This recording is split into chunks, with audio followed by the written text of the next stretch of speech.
anh in hnial lui mai ani vo in chumo a pui rem khop mai Dr. Thangte operation MLA khianin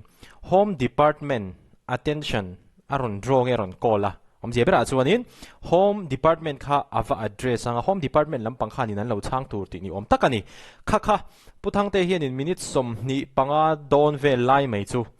Home Department chungchang engma soita chuang si lo khan an Chief Minister pulal duama mimal chanchin kha an soi chho ta tak mai a ngai na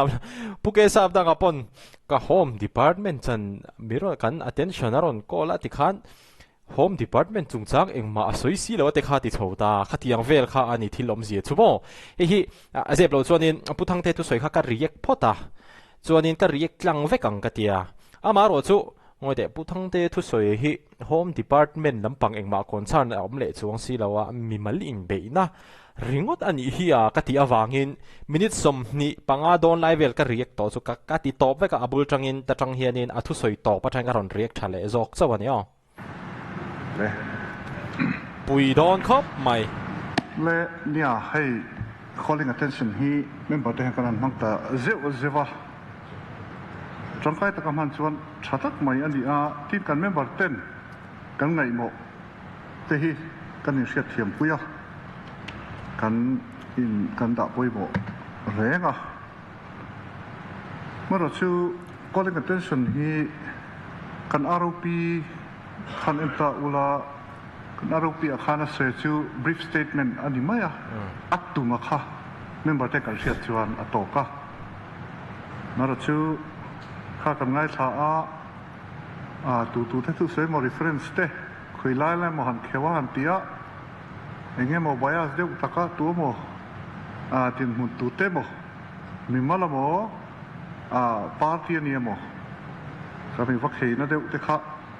นารีเดี๋ยวนกอ่างไงทีนอันนี้เดี๋ยวเบรซอกกันมีทีนหุ่นเบียโปฮินักกีฬาชวนในตัวนักการละมังงา calling attention motion present ให้คุณช่วงเทปโอฮิ time limit เทปโอฮิเสียมาช้างเอ็มที่เทปโอค่ะในตัวน่ะอมเดือดรุม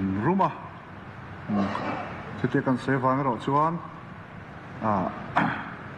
ฮิลกันเมมเบอร์เต็นกันเวียกันรู้อมชูกันเสียตัวนี้กันง่ายซะทิ้งข้าอาศัยมันตำโจกข้าอันนี้เด็กเล็กโจกมาอมมาไม่โอ้กติกัน House Leader กัน Chief Minister ทุกส่วนโตเละตูนมาstatement ข้าอันนี้เด็กส่วนปาร์โอ้กติเฮียลมาเฮ้ notice เฮีย Home Minister in charge of Home Department attention อารมณ์ร้อนนะกันต้องข้าอันนี้ชวนอามามีมาลเลยมันวิชาตีละกันล้อมเข้าไปเช่นกันใส่ตัวปัจจุบันเนี่ยพุทธังเตะเคดีดารอนสวยเบรซูมานี่local age เลยขัดยังเราเวลากัน Chief Minister อินาอัตุสวยข้าอันลันนั่นลุตุกอันปมดำเทเราข้ามีวังขันนี่นารอนตรงช่วงเลยนี่เดี๋ยวเบรินกันเสียงกัน Chief Minister ข้านินข้ามีอินเรมนาข้า MNF เลยอินเดียสรการอินการนี่Mizoram IO in tu mai sai lo tin zo khan ka Chief Minister han soi to Chief Minister a soi da ha zoni Mizoram sarkar kha chu hriat pui tu ani a in rem ataka te kha chu MNF le India sarkar ani tin zo khan in ka Chief Minister kha ni na soya kha an pomdam theilo ni perin da lang ani kan House Leader chung sa kha ani da mai pi alama heta hian home hi ron address ani loisia Post Speaker concerned Minister Oma concerned Minister Khan and Chang Sela tin House Leader ni angin soi fe tu dei te chuan soi thau sela athalo mo mo sia le zo suwa live el hi fe ta Oma lom li kalaเนี่ยเขาใส่ช่วงที่เราคงเองก็คงเองตอนนั้นบร้อนตักผ่านจวนกันใส่ช่วงลูกอะไรสวยหูหล่อโลอีละเกี่ยโป้กันใส่ช่วงลูกอะไรเที่ยวลูกโดนสันตุรงเงี้ยเที่ยวปมตุรงเงี้ยก็ฮัตโตโลแล้วแกนี่ลุงวอลที่ใส่ที่มาเซนวี kan lúc zale mà liu quan mai mar ta thằng mua lắm về á speaker in rom ta dùng siam cái don xin me à ka khu giang te khu ka cái sai na zo mai MNF là government of Kanding Mizo suk-sukai India in rem na ti ka in giang le mo en ta lu don son tu ko na thiam to lo so an so lo long wa speaker phal chuan soi chiếc lỗ lông luôn ale kan sei ve nge o in rem ti chuan speaker rồi in rem đi cho anh cần soi về nghe tí đại mà ti khan in home minister attention kharon draw box ya chuan a thu a content a khan kan chief minister chu chang de li khan box hi la khan in rot na te po kha an om thoba kan home minister khan adu am chin reacta se kan house leader po hi isom ta tho ila amar chu house kan ron du da chara oma kan da na hian discuss thelo debate thelo ti si wang khan am minister te attention about draw so khan statement a siam thiang ani mai lo mo ti thei hian ni deuh sia chu an sian in house kan ron cheu ni e hát tiếng anh sĩ khăn số anh bút thằng tây anh home minister attention cover draw anh chief minister chân chính khá soi đeo vek mấy boxi chú bút thằng tây political game tụi mình nghe chú cái chuyện nào anh mà cái chuyện nào mà nó cái riro lâu om đây chú ngồi điều opposition lắm bằng thế cho nên home minister lại CM in cara hiền in anh em om ang hiền in anh ria chú vang cho nên home department chẳng to minister home minister attention and withdraw amaro chu CM chanchin a soi tawak mai sia ka home minister hian a ria ka ngai don ta home minister hian in engtin tak nge and chief minister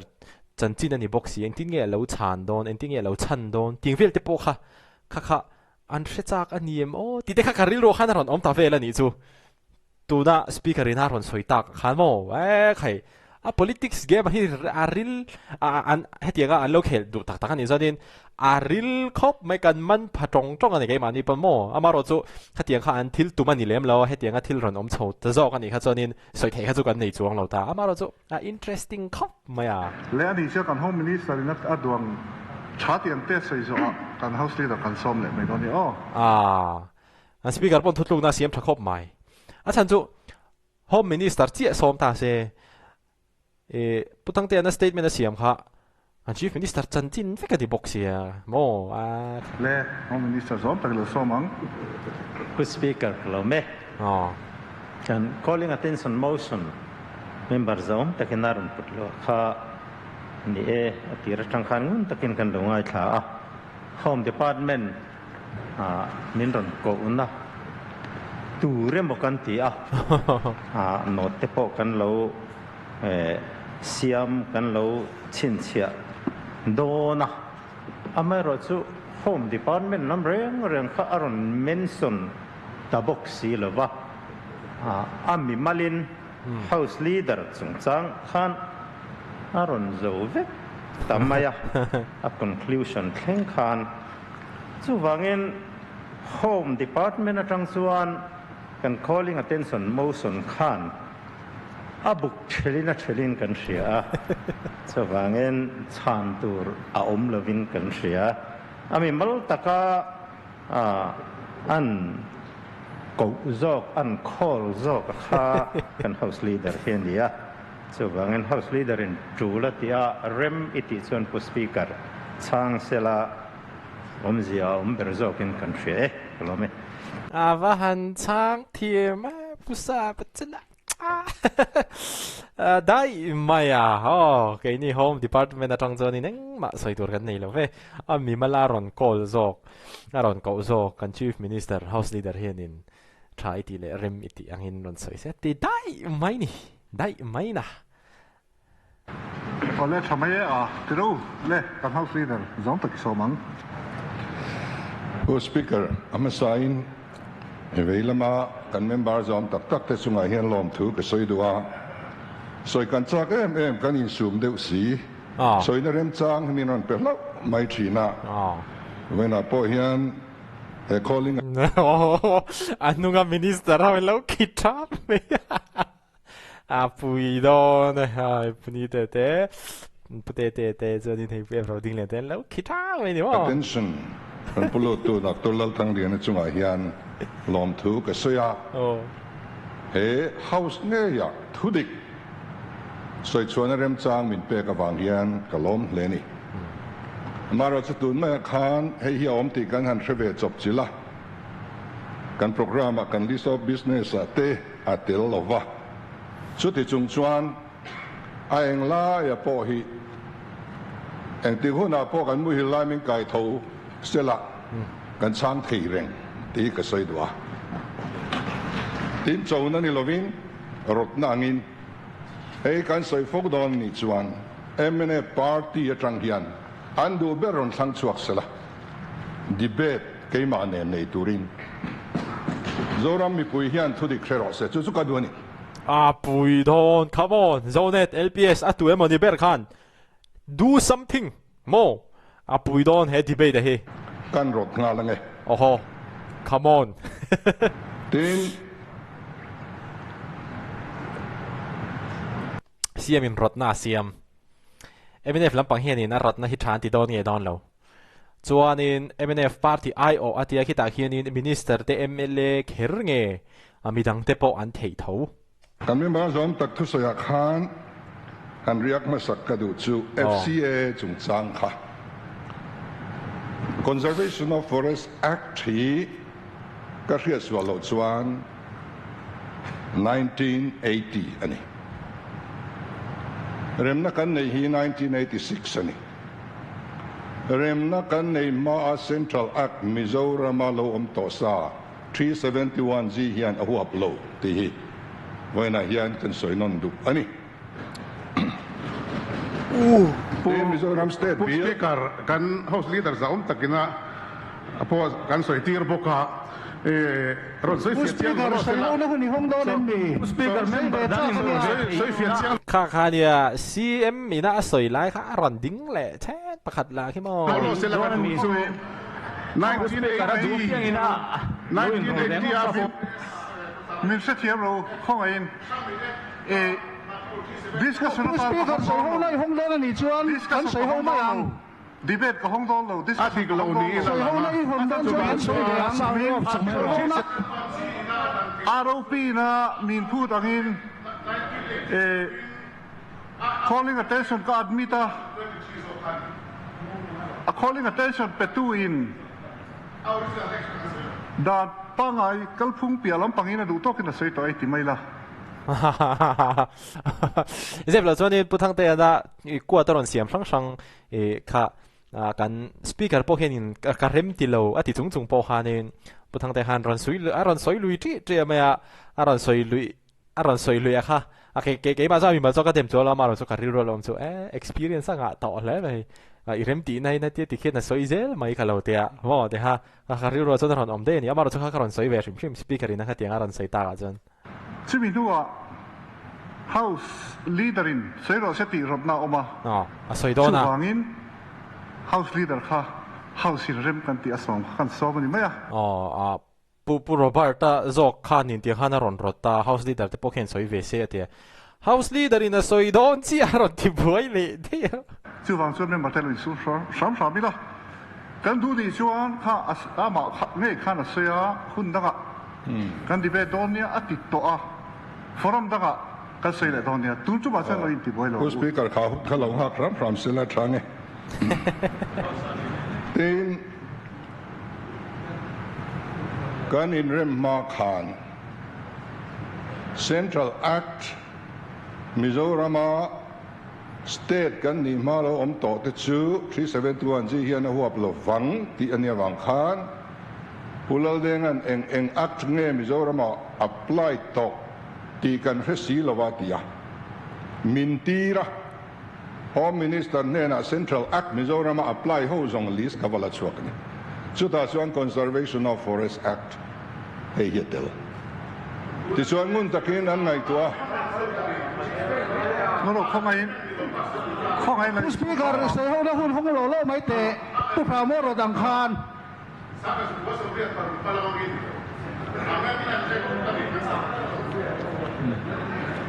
chu chuan ron amen zui sela ni 1980 Conservation of Act kha Mizoram apply to rin pu deng te point adang list zong zong nen an exama poyom lo hi antia an pom a amaro chu hemi ba ka hian state kan ni ma hian central akdang an lo apply rule tru theya hei kan ngai thalo ni vakal le ro min tia kavasoya hemi ba khi act pakhat ma Mizoram kan nolut lowang ti min tiam le a ti chuan an pom ta ni kalai khan buai na tur om lowang chiang view mai Forest Conservation Act 1980. Because the 1980 law predated the 53rd Constitutional Amendment Act that gave Mizoram statehood, all central laws already active at that time were automatically extended to the new state. Tiani. Then Mizoram State Bill Chungchang 53rd Amendment Chungchang kha apas tu te zinga mi kani kong vereng heti la hian ka riat dan le putang te soi dan kha in mil lo de le ka riat dan chuan MP pani zanga ready le mi pakadamin ka tamai lo chumi chia chuan min pass pui du lo ni adang zong zong in lim takin min pass pui ti kha kan soi duwa tin pudeng a voina ka tu soi kha ka ngai dan ala ni renga MNF movement a chua ma khan kan nam hi adal viau manani Mizo nationalism oron pu chuak tu chu pudeng kha ani hei chu voin thlengin ka pom Dai mai na leng tin ngen zelon. tin ka ngai sa ne men na dang le chu independent swala alo chamdon ti entry a kalau soi lak lo to sia ti lova wai sen taka Indian en in rem na kong azong le ka ngai sang bokani kha khan moral courage chung ril lam wai sen na min nei lo chuan kan thil ti dik lo ti that le hi kan har sa thin ani ro chuan kalau ti sual palani ti in asiam that le na huai takin ron chut zomin ma ruai kha ngai sang bok ani Mai. tin in rem na hian telveni ti kan soya hian telvena chin kan ya London ka zuk kal khan working a khan kar khadon te chama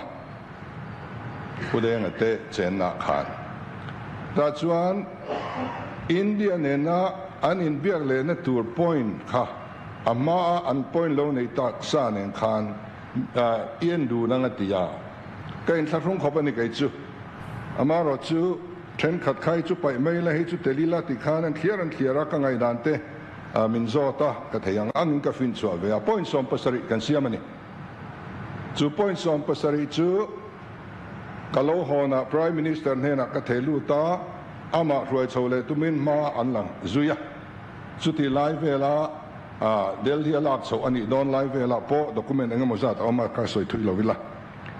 ti chuan in khang point som pasari jinga khan ho thing talo engemo zat ama chakma district council thria ti te Greater Mizoram ti te trading by non-tribals regulation ti te ILR ngai po hi a lo thing lo jinga mi ni ti chuan in athua hian MNF le India sarkar hian voi thum in rem nan saina amasa pani chu agreement tiani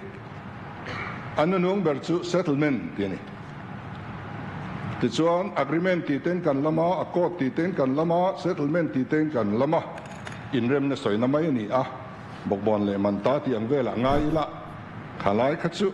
zukluk vak portral lo tura ngai ila ti chuan tu te in rem na nge ti hi hey MNF party hian rem na nian lom na khan press statement an siama khan MNF la India sarkar in rem na ti nan sia ka se sun zo hian vain chu chal mai silan ma ni kha ten kum sang ni som ni paruka rem na ni program an bana khan Troy East le West Block in a joint block conference an nei na khan kan chief minister lui Mizoram thanga hian voina rem na ni kan man mek MNF la India in rem na hitin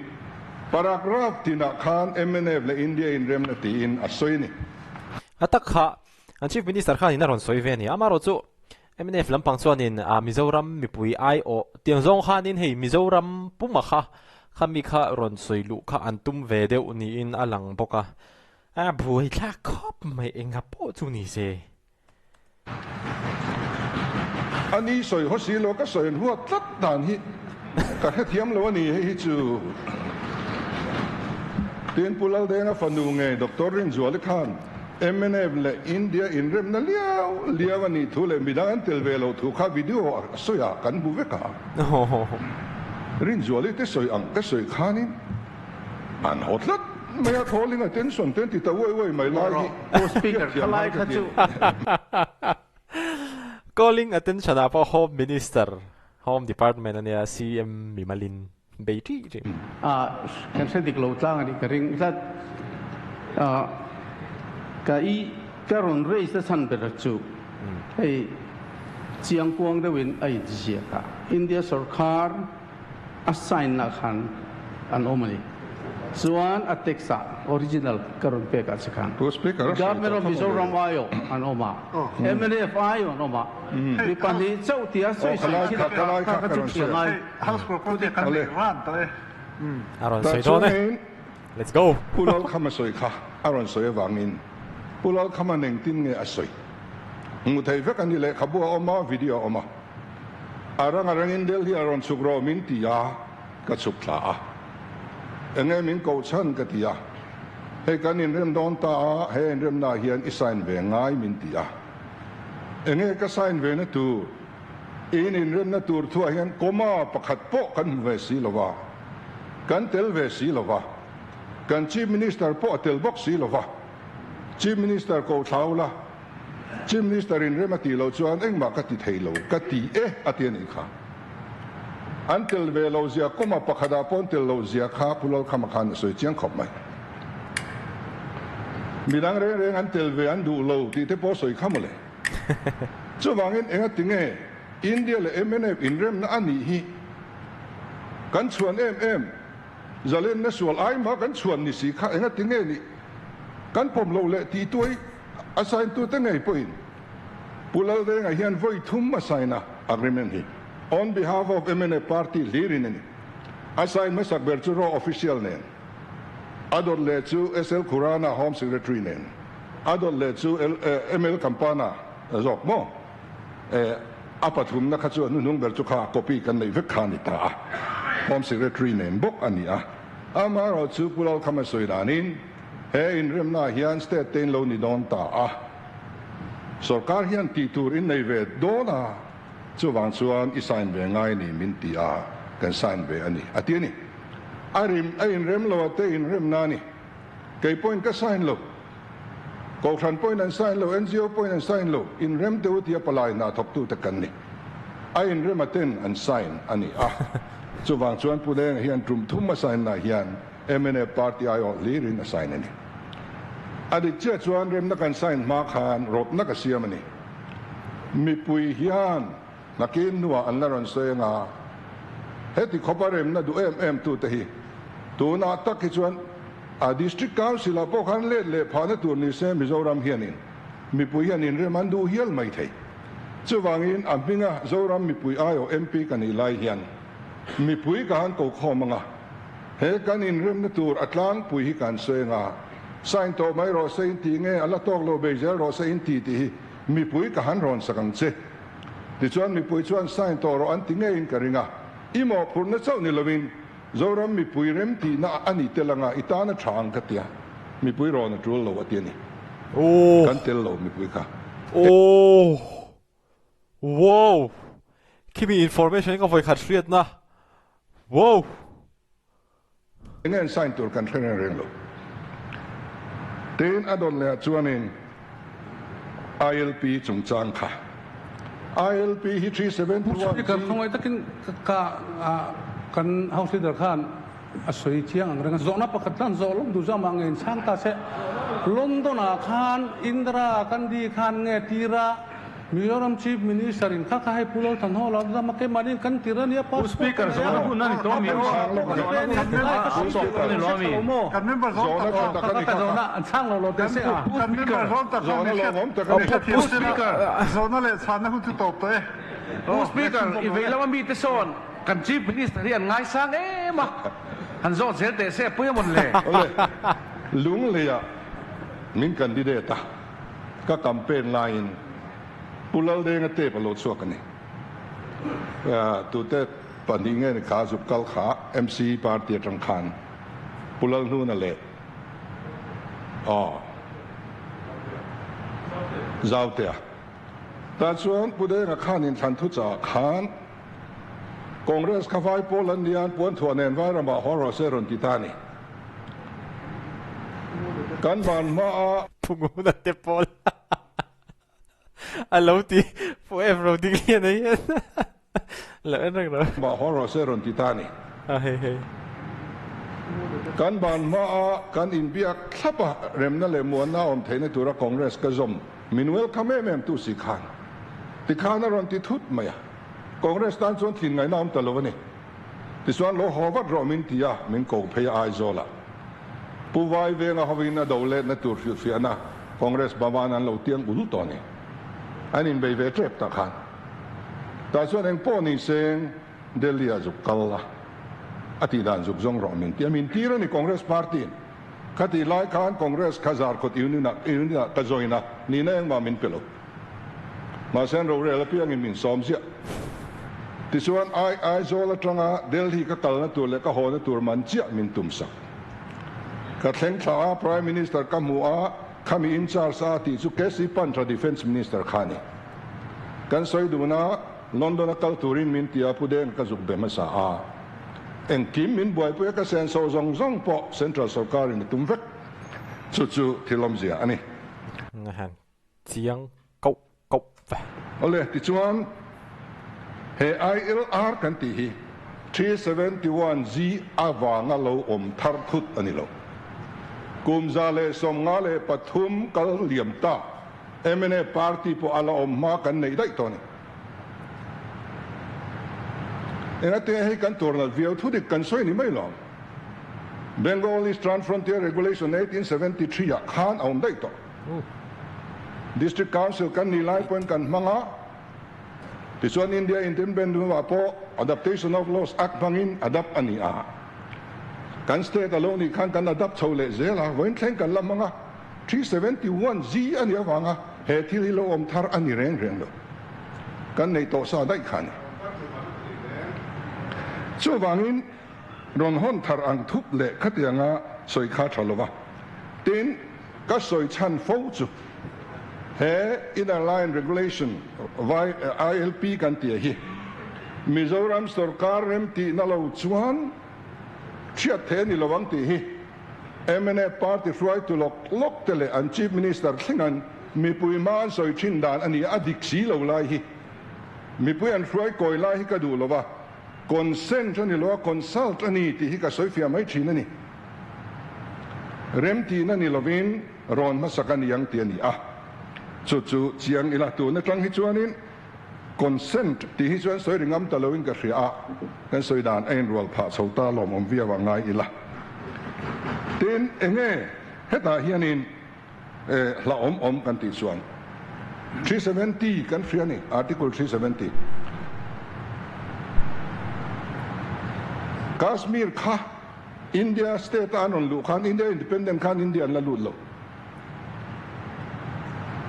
agreement tran pa bangin ron lu ta kum som pari chung prime minister an nei ni constitution tran an nei ni flag tran an nei ni citizenship tran an nei ni chuti khopa ke ni 371 aya chung nung kha an pai thei sang ni som pakwa khan an pai sak vek state ro pui tak ni thin kha voi na UT an da niam ani thil thleng thei ani zia chu ta chuan a chiang ani chu mai nowa chief minister zong silonga ain ko khong khan SB chawan home minister khan ILP thria hun to ti thu soi ni khata khan kan ri chua heta MZP ka ko kho ma ke point memorandum kan draft langa na sa takin kan do da lan tingam lo ni chumin huwa ko ta min king le a reasonable restriction in an manglove a reasonable an mandan hi tin ma se ko tin chuti choni lo hi an mandan ni thatlang hui atiani chumia wanga reasonable restriction among tur kanya article 19 a chuan India mi tu po khoya po akal thayang khoya po in le lo din thayang khoya po sum dong thayang ti ni chu kan fundamental right ni mara chu Mizoram a chuan ni lo ve in on kal ve thei lawang in sum dong ve thei lawang kan lo ti ta ma se chu om to ka man tur min pe ani chu reasonable restriction pe la kan kal pal chuan min pai thei voinia India rama engri ru pu ten nge sarkar na siam tu ten nge zom pui heta hian tu ten nge kan zom ve lau Mr. Speaker, kan siam zom ta khenin til clarify se ka du zo khai chu ta te ti kwal lo khanin apoi mo la e chu la ro rel tu ne zu kal sa ju mai se la không ai nói thật để không phải là til sensitive lu tu chu apoi the ya soi to lo se chu a thamange ega mo do bi ka soi ho ka ngen du chu rồi không ai so ko na ra te chu min da lo da lo kulam pagi mi zuam ne to ni ti ka thret ILP kan soi re ni adik lo in soi to su se ILP ILP thu kan soi về cái bị lộ sẽ thiệp là không ai kan chu kan sia calling attention motion nó nia kan soi phô toàn khan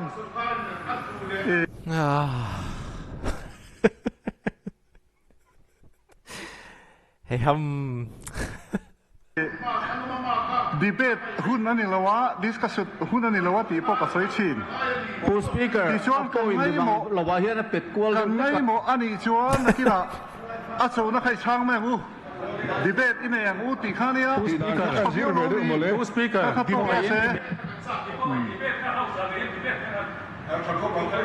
nia chu ro ti lo i a cha kan ti chu kan ro mai chu oh tu hu dai ro chuan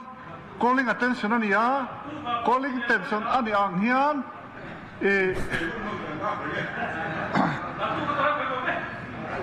chu hun sara ka sei dan chu calling attention motion kan sei oh Mr. Speaker hian au khong ai thil pakhat che ka lo soi calling attention ani ya veilama mi nan soi line helama train kan ding lova the chuan house leader in a soya soi tlang mai se low debate pui zel to lo se members of tak doctor ala thang le na soi lai kuin kan nai thamaya kan house leader soi lai he lo ngai thamai se chan zel mo zo na zo zel mo khachu house za om don không ai an du ni chuan to le chu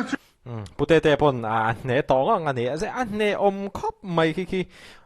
an ron soi kha dik che ni puthang te na minute som ni pathum ni li ve la soi lai khan an ti boi lo reng kan speaker zo khen in va khak thin thu soi har rei ati plus thil tu lo de soi ne ma wang khan kan speaker khan va khak zeu zewa I heta ZPM lampang ruling lampang khen an ti boi lo reng amar CM mina a soi zo an na deu bi nge kan soi ve nga sera ka chua khong ai takip kan member ten milo wa cha te u sera ka chua house karon chewa calling attention motion kan donga home minister attention call nani kan tia ti chuan motion move to in thuan soya a soi zong zong deuh thaw khan kan house leader kan chief minister chung chang ani a thu soi ngai mo chung chang ani a chu wang chuan home minister attention a call na a kan house leader chung chang ani a thu soi te a thil ti to thil ani a ani hi som vela thaim tin house karon sewa a thalom in ti a chuan kan home minister chuan a duang te statement ti zo to a tuna kan house leader kan ko le meka thu soi meka tin he calling attention hi discussion tan mo debate tan open ani lova kan house leader ina statement siama kan lum oilo mo ani lo zo ka kan tini chuan a som na khangai changila debate engai poin nei kain honge ti kha kan chang mai don nia chu wangin a sei lai chu khoi takin member telo isu mangun ri ro lo te u chu Ani mai ani om zo sai to ni se lo chuan. chu helai che ra tanga khang chu di ro se. Đi.ผู้สปีกเกอร์ตัวเตะเชี่ยพูดหุ่นซองนี่เลย ผู้สปีกเกอร์ก็ช่วยเวดูเนี่ยผู้สปีกเกอร์ก็ช่วยเวดูเก็บพอใส่ดูก็งามไหมอ่ะ ผู้สปีกเกอร์ก็ช่วยเวดูเนี่ย อามาเราจะใส่ตุนเนี้ยก็เฮียต่อโลกวางให้เกินรอลงไม่เนี่ยเที่ยงเขาสกัลพุ่งโบเชียฮีอินดิซิเนียร์ดาวินนิเวกไม่เลยฮะล่ะผู้สปีกเกอร์อาศัยสับซองก็ทุกใส่ตุ้มกันเนี่ยอันนี้เนี่ยของไอ้กันอันนี้ชัวผู้สปีกเกอร์สับซองก็ใส่กันดูว่า เฮาส์ดาวของไอ้กัน leader of opposition ที่จงกำนี่ขัดชิวจานสินไปเตงโอ้ชิวอีเหตุจังอินกันเงินไม่ยังชิวหันติซกเสรีเหล่าเสละโอ้ผู้สปีกเกอร์อารมณ์ฉีเนี่ยอีรวมหันนะครับกันผมวางเงินเละกัน House Leader มิงโปรีกวางเงินอาศัยเวทีอินเดมตีเอ็มตีโปเฮ House เฟตะไคร้ไก่ถวยน่าวางเงินอาชากันตีข้ากันดินนักขันเนี่ยตัวน่าโปกันหันสวยเฮียนกันดูเบรชิวMOS ฮีเราถอนอมซอกลำสวยเราเฮียนกันรำเราล้วนเนี่ยตีวางอินเฮลำซอกอิสระก็เมียนกันตีไล่ข้ากันดินนั่นเนี่ยอินอบลกซองเดี๋ยวว่ากันผู้สปีกเกอร์นั้นดวงซองก็สวยตัวนั่นนี่เนี่ยหมดเลยเนี่ย CMK เนี่ยฝรั่งปังแค่นั้นดูดานแค่ละทุสวยที่ละดุมนี้นั่นหลังอันนี้ดูหนาเจียนทุดีก็ตีข้าสวยเวไม่ก็อันดวงซองก็สวยตัวนั่นนี่เราผู้สปีกเกอร์อีพันสักเราแต่เห็นเราสวยเวทีนี้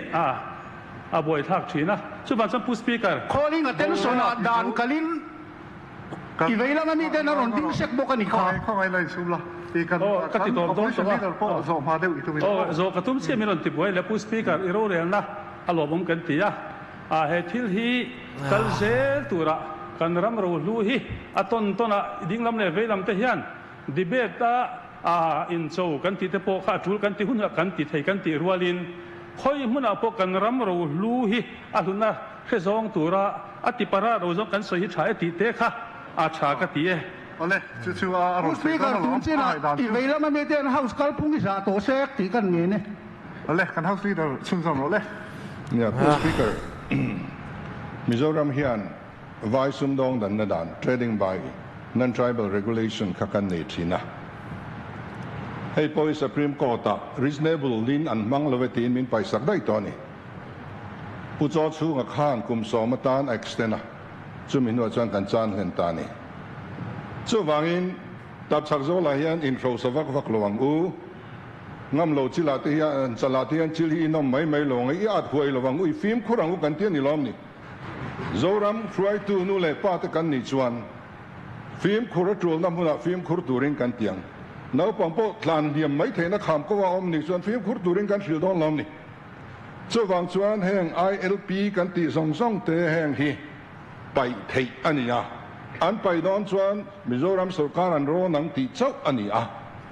จู่วางจวนคาสมีร์เตปอนโลไปตัว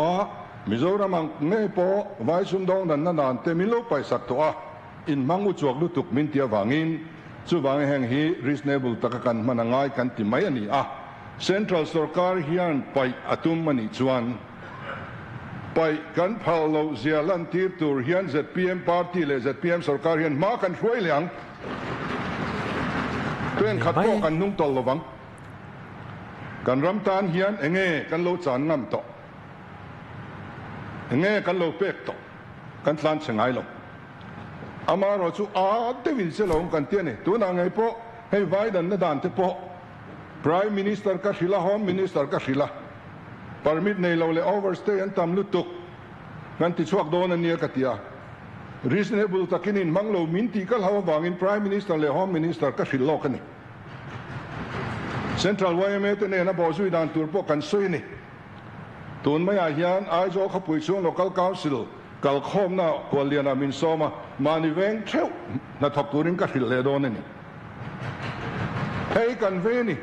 อามารุชอมเซนินปงตีนิลาวินโกตาพอมินคิงทยามินไปสักทยากาสมีร์ที่พอเราไปสักตัวไว้ซุ่มดองดันนั่นที่พอกันเราในโลภะตัวฟิล์มคุริจวงไงเวกันตีน่ะไม่อันนี้จู่บางส่วนอารอนตูร์กันนี่ลาย kan rem ti na la ka ngai ti a tran trau trau te hi eng suai tu nge mo kan ni le mi pui nga tinge dot kan fil hem ya wang hian thu de khi kan soi angai pha thien ti hi a chianga vaya hianin chu wang chuanin soi dal lovila soi tak vak bok lovila a sia kan tak hian soi mai tu chu chuani mai a to bera chuan pro speaker nia ni ve lama thu te hian le achangin pakhatin MP atangin min bana pakhatin MLA atangin min bana pakhatin kaliman hala ang katudan bo chet wa ni zo khama le pu chairman le pu speaker le heng zong hi kan lo tuar thlang to voina hian ZPM party le asarkar hi pathianin helai thu turin min dur ya eng tikama chunglamin hun min pek chung chuan kan hing don lo ti ka sai don Amen. Turu rem le mai amaro chu thudik le thil kan riat ngai lo te chin kan riat bel le thei pha turu khop mai pu thang te tu soi ka ngai tham sa veka soi thamang o ka lo ti ril ruk mana amaro chu lo soi tha